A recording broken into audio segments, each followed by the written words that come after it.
అందరికీ నమస్కారం అండి. ముందుగా మన ఛానల్కి అయితే స్వాగతం అండి. ఈరోజు మనం శ్రీ శ్రీ పోతులూరి వీరబ్రహ్మేంద్ర స్వామి గారి కాలజ్ఞానం ప్రకారం వారు 2026 ఉగాది గురించి ఏం చెప్పారో అయితే ఇప్పుడు తెలుసుకోబోతున్నాం. బ్రహ్మం గారి కాలజ్ఞానం ప్రకారం శ్రీ పరాభవనామ సంవత్సర ఉగాది నుండి జరగబోయేటటువంటి కాలజ్ఞానం ప్రకారం ఈ సంవత్సరంలో మీ యొక్క జీవితంలో ఇప్పటి వరకు ఎన్నో వింతలు విశేషాలను అయితే సంఘటనలు కూడా మీరు జరిగినవన్నీ అయితే చవిచూసి ఉంటారు. అయితే రాబోయే రోజుల్లో ఇంకా ఎన్నో చిత్ర విచిత్రాలు అయితే జరగబోతున్నాయని ఆయన పేర్కొన్నారు. అయితే ఏ సంవత్సరంలో ఏం జరుగుతుంది, ఏ నెలలో ఏం జరుగుతుంది అనేటువంటి విషయాలను అయితే మనం ఇప్పుడు పూర్తిగా వివరంగా అయితే తెలుసుకోబోతున్నాం. బ్రహ్మం గారి కాలజ్ఞానం ప్రకారం ఈ నూతన సంవత్సరం నుండి తెలుగువారికి ఇది నూతన సంవత్సరం, కొత్త సంవత్సరం కనుక ఇప్పటి నుండి జరగబోయేదైతే మీరైతే తెలిస్తే ఖచ్చితంగా ఆశ్చర్యపోతారు. అయితే బ్రహ్మంగారు చెప్పినటువంటి ప్రతి ఒక్కటి కూడా జరుగుతూనే వస్తూ ఉన్నాయి. అయితే ఈ తెలుగు సంవత్సరం నుండి అయితే ఏం జరగబోతుంది అనేది ఇప్పుడు మనం వివరంగా తెలుసుకుందాం. అయితే పూర్తిగా అయితే వీడియోని చూసి మాకు సపోర్ట్ చేయండి. అప్పుడే మీకైతే మనం ఏం చెప్పుకోబోతున్నాం అనేది కూడా స్పష్టంగా అయితే అర్థమవుతుంది. ఇక ఈ 2025లో విపరీతమైనటువంటి వర్షాలు కూడా పడతాయని ఆయన ముందుగానే చెప్పారు. అలాగే 2026లో కూడా అలానే ఇదే విధంగా వర్షాలు పడతాయి, ఎంతో పంట కూడా నష్టం జరుగుతుందని కూడా చెప్పి ఉన్నారు. అలాగే విపరీతమైన ఈ యొక్క సంవత్సరంలో తట్టుకోలేంత ఎండలు కూడా ఉంటాయి, దానివల్ల కొంతమంది చనిపోతారని కూడా చెప్పి ఉన్నారు. స్త్రీ పురుషుల్లో కామకోరికలు ఎక్కువగా అయితే పెరుగుతాయి. స్త్రీ పురుషులకు కట్టుబాట్లు అన్నిటినీ కూడా మరిచి విచ్చలవిడిగా అయితే ప్రవర్తిస్తారని చెప్పి ఉన్నారు. డబ్బు కోసం ఎంతకైనా దిగజారుతారట. అక్రమ సంబంధాలు విపరీతంగా అయితే పెరిగిపోతాయి. అయితే రాబోయే రోజుల్లో స్త్రీలకు ఆయుష్ మరింత పెరుగుతుంది, పురుషులకు ఆయుష్ తగ్గుతుంది. స్త్రీలు ముందే సిగరెట్లు, మందు తాగడం వంటివి కూడా ఎక్కువగా పెరుగుతూ ఉంటాయి. అయితే స్త్రీలపై అత్యాచారాలు విపరీతంగా అయితే పెరుగుతాయని కూడా ఆయన చెప్పి ఉన్నారు. తులం బంగారం ధర లక్షల రూపాయలు అయితే దాటిపోతుందని కూడా రోజు రోజుకి బంగారం ధర విపరీతంగా పెరిగిపోతుంటాం మనం కూడా చూస్తూనే ఉన్నాం. ఆయన చెప్పిన విధంగానే బంగారం రేట్లు కూడా అలాగే లక్షల రూపాయలు దాటిపోయింది. రాబోయే రోజుల్లో ముత్యమంత బంగారం కూడా దొరకదంట. బంగారం కోసం ఒకరికొకరు చంపుకుంటారు. ఈ యొక్క 2026లో కరోనా లాంటి ఒక కొత్త రోగం కూడా రాబోతుందని అయితే చెప్పి ఉన్నారు. అది తాకినటువంటి వారు శరీరం పైన బొబ్బలు లేచి మరణిస్తారని అయితే చెప్పి ఉన్నారు. అలాగే ఆకాశంలో ఒక వింత నక్షత్రం కూడా కనిపిస్తుందట. అది చూసినటువంటి వారికి అనారోగ్య సమస్యలు ఏర్పడతాయని, వారిని చూసి సగం జనాభా కూడా తగ్గిపోతుందని, అలాగే తిరుపతి వెళ్ళేటువంటి దారులన్నీ కూడా మూసుకుపోతాయని కూడా చెప్పి ఉన్నారు. తిరుమల సంపాదన 6 మంది దొంగలు దోచుకుంటారంట. దానివల్ల వెంకటేశ్వర స్వామి యొక్క కుడిభుజం అంతా కూడా కదులుతుందంట. శ్రీశైలన మల్లన్న స్వామి కూడా వారైతే భక్తులతో మాట్లాడతారని చెప్పారు. రాబోయే రోజుల్లో కొన్ని ఆలయాలు పూజలు లేక మూతలు పడతాయి. అలాగే ప్రజల్లో భక్తి కూడా పూర్తిగా తగ్గిపోతుందట. దేవుడి పైన పూర్తిగా నమ్మకాన్ని కోల్పోతారట. ఎన్నో పాపాలు చేస్తారంట. అవి కూడా వావి వలసలు లేకుండా విచ్చలవిడిగా ప్రవర్తిస్తారట. రాబోయే రోజుల్లో విపరీతమైనటువంటి పంట నష్టాలు కూడా జరగబోతున్నాయట. తినడానికి తిండి కూడా సరిగా లేక దొరకక కొంతమంది అయితే చనిపోతారట. అయితే రాబోయే రోజుల్లో మనుషుల మీద చేతబడులు ఎక్కువగా పెరుగుతాయట. తనకు ఇష్టమైనటువంటి వారిని కూడా వశీకరించుకోవడానికి కోసం దానివల్ల ఎంతోమంది కూడా చనిపోతూ ఉంటారని కూడా ఆయన చెప్పుకుంటూ వచ్చారు. రాబోయే రోజుల్లో స్త్రీలు పెళ్లి కాకముందే గర్భవతులు అవుతారంట. పుణ్యాత్ములు తగ్గిపోతారు. అలాగే పాపాత్ములు ఎక్కువగా పెరుగుతారు. ఈ యొక్క కలియుగం అంతమయ్యే సమయంలో పుణ్యాత్ములు మాత్రమే ఉంటారట. అన్ని రకాల పండ్లు, కూరగాయలు రసాయనాలతో కల్తీ అవుతాయని చెప్పి ఉన్నారు. అలాగే వస్తువుల్లో విపరీతమైన కల్తీ కూడా జరుగుతుంది, మనం చూస్తూనే ఉన్నాం.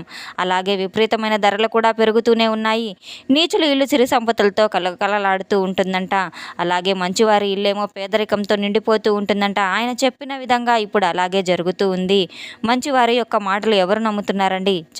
చెడ్డగా మాట్లాడే మాటలు అయితే అందరూ నమ్ముతున్నారు. ఈ రోజుల్లో మంచివారికి న్యాయం లేదు, చెడ్డవారికే న్యాయం ఉంది.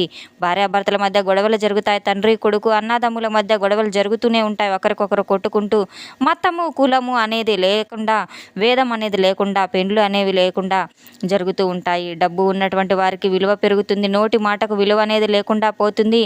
కలియుగం 50 సంవత్సరాలు అయిపోయిన తర్వాత కాశీలో గంగ ఎండిపోతుందట. 15 రోజులు చుక్క నీరు కూడా దొరకదంట. 16వ రోజు పెద్ద వరదలు వస్తాయట. అలాగే రాబోయే రోజుల్లో గుండె జలుబుతో చాలామంది చనిపోతారట. గుండె జబ్బులతో తెల్ల కాకులు వచ్చి ఊరు చివరన ఏడ్చి మరణిస్తాయి. అది చూచిన వారు పిచ్చివారవుతారు. వారికి మాటలు రావట. వేప చెట్లకు మామిడికాయలు కాస్తాయి, చింత చెట్లకు మల్లెపూలు పూస్తాయి. అలాగే పంది కడుపులో ఏనుగు పుడుతుంది, ఏనుగు కడుపులో పంది పుడుతుంది. సముద్రంలో ఉన్నటువంటి ప్రాణులన్నీ కూడా బయటకు వచ్చి చచ్చిపోతాయట. ఇక ఆ రోజు ఒకేసారి విధ్వంసం అయితే ఏర్పడుతుంది. ప్రజల్లో భయము, ఆందోళన పెరుగుతుంది. దానివల్ల భూకంపం వచ్చేటువంటి అవకాశం కూడా ఉంటుంది. ప్రజలు అతి తిండి, అతి నిద్ర వల్ల అనేక రోగాలతో బాధపడుతూ వస్తారు. దొంగసాములు ఎక్కువ అవుతూ ఉంటారు. అలాగే ప్రజల్లో ధనం దోచుకుంటూ ఉంటారు. ఈ ప్రపంచం మొత్తం కూడా రాను రాను అనాథ పిల్లలతో నిండిపోతూ ఉంటుంది. మనిషి కామానికి అద్దు ఆపులు లేకుండా ఉంటుంది. చాలామంది కామానికి బానిస అయిపోతూ ఉంటారు. రాబోయే రోజుల్లో అమెరికాలో పెద్ద భూకంపం సంభవిస్తుంది. దానివల్ల ఆస్తి నష్టం, ప్రాణ నష్టం ఎంతగానో జరుగుతుంది. ఎంతోమంది చనిపోతారు. రాబోయే రోజుల్లో సూర్యకాంతి భూమిపైన ఎక్కువగానే పడుతుంది. దానివల్ల చాలామంది మరణిస్తారు. భూమి లోపల నుండి విచిత్రమైనటువంటి జీవులు బయటకు వస్తాయి. ఆకాశంలో విచిత్రమైనటువంటి కొన్ని నక్షత్రాలు ఏర్పడతాయి. అవి రంగురంగులుగా కాంతులతో మెరుస్తూ ఉంటాయి. అప్పుడే ఈ వింత సంఘటన అనేది జరుగుతూ ఉంటుంది. రాబోయే రోజుల్లో అమావాస్య రోజు నిండు చందమామ కనిపిస్తాడట. ప్రతి ఊరి చివరన గద్దలు గుంపులుగా చేరి ఏడుస్తాయి. దాన్ని చూసిన వారు రక్తం కక్కుకొని చనిపోతారట. అలాగే ఆ రోజున విచిత్రమైనటువంటి అరుపులు వినిపిస్తాయి. రాబోయే రోజుల్లో పెద్ద తుఫాను కూడా రాబోతుంది. దానివల్ల సమాచార వ్యవస్థ మొత్తం కూడా పాడైపోతుంది. కంప్యూటర్లు, ఫోన్లు అస్సలు పనిచేయవు. దానివల్ల కొంతమంది ప్రజలు పిచ్చివారవుతారట. అడవిలో ఉన్నటువంటి జంతువులు ఊరిలోకి వస్తాయి. రోజు రోజుకు ధర్మం నశిస్తుంది. అధర్మమే గెలుస్తుంది. డబ్బు ఉన్నవాడిదే రాజ్యం అవుతుంది. రాజకీయాల కోసం ఒకరికొకరు కొట్టుకు చేస్తారట. కంచి కామాక్షి కంటి నుండి రక్తం కారుతుంది. మధుర మీనాక్షి మనుషులతో మాట్లాడుతుందట. శ్రీశైలం మల్లన్న స్వామి శ్రీశైలానికి వెళ్తాడు. అలాగే కృష్ణానది నీళ్లు ఎక్కువగా పెరిగి దుర్గమ్మ తల్లి ముక్కు పుడకను తాకడం జరుగుతుంది. అవి ఆకాశంలో 2 బంగారు అంశాలు పట్టి ఊరువాడా తిరుగుతాయని, అలాగే అన్నింటినీ కూడా మీరు చూసే వెళ్ళేటువంటి వారు కూడా చనిపోతారు. 8 సంవత్సరాల పాప గర్భవతి అవుతుందట. ఇక పతివ్రతలు అంతా కూడా పతీతులు అవుతారంట. అలాగే ఉత్తర దిక్కున పల్లెటూరులో కోడిపిల్లలు మనుషులతో మాట్లాడుతాయట. దక్షిణాన రామచిలుక మనిషిలాగా మాట్లాడుతుంది.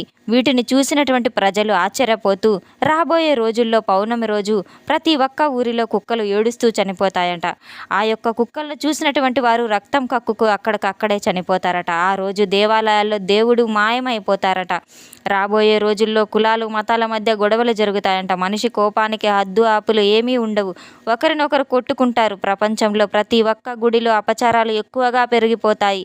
అలాగే దేవుడి పేరు మీద ప్రజల దగ్గర మనుషులు ధనం దోచుకుంటూ ఉంటారు. రాబోయే రోజుల్లో అఘోరాలు మనుషుల్లోకి వచ్చి తిరుగుతారు. దానివల్ల చాలామంది ప్రజలు భయపడతారట. అలాగే ఒక అమ్మాయి ఒకేసారి 5 మంది పిల్లలకు జన్మనిస్తుందంట. బ్రహ్మంగారి కాలజ్ఞానం ప్రకారం ఇందులో కొన్ని జరిగి ఉన్నాయి, మరికొన్ని జరగబోతున్నాయి. ఆయన చెప్పినటువంటి ప్రతి ఒక్క మాట కూడాను 100% ఖచ్చితంగా అయితే జరిగి తీరుతుంది. భవిష్యత్తు గురించి ఆయన ముందుగానే తెలియజేశారు.